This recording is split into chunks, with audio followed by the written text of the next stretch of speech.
Կփակվի շողակաթը, քննարկում ազգային ժողովում։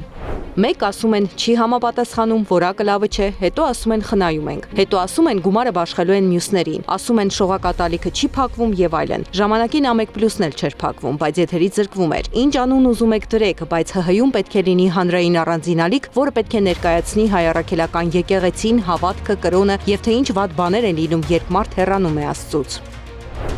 Չեմ ընդունում ձեր այն դիտարկումն ու դատապարտում եմ այն զուգահեռի համար, որ անցկացնում եք այս նախագծի եւ A1+-ի հետ։ Դուք չգիտեք, թե ինչու եւ ինչպես է փակվել A1+-ը։ Մենք մեր սկզբունքներից անգամ 1 մմ հետ չենք կանգնում ու չենք փակում անգամ ամենապիղծ բովանդակության պնդիմադիր ալիքները։ Ինչու եք A1+-ի օրինակը բերում։ Մեր օրոք նմանատիպ պատմություն չի կարող կրկնվել, թող նույնիսկ չերազեն։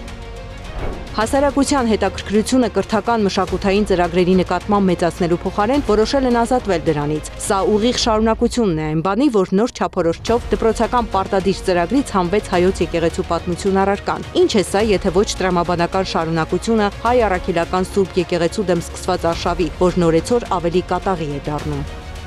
Ակնհայտ է, որ օրենքի հրատապությունն ու անհրաժեշտությունն առաջացավ հակաեկեղեցական արշավի ժամանակ, կարող էր լինել բյուջեի քննարկման ժամանակ, բայց ոչ, հիմա է, երթ են լուսաբանել, դրա համար պետք է փակվեր։ Եթե ուզում եք ձեր թեկնածուի երթերը ցուցադրվեն հանրայինով, դա պետք է պահանջեք կարմիր գույնի հանրայինից։ Ես էլ կմիանամ ձեզ այդ պահանջում, բայց մշակութային ալիքի տակ մի սղացրեք դա։ Այս թեմայից խոսում եմ արդեն 7 տարի, նոր չէ որոշված։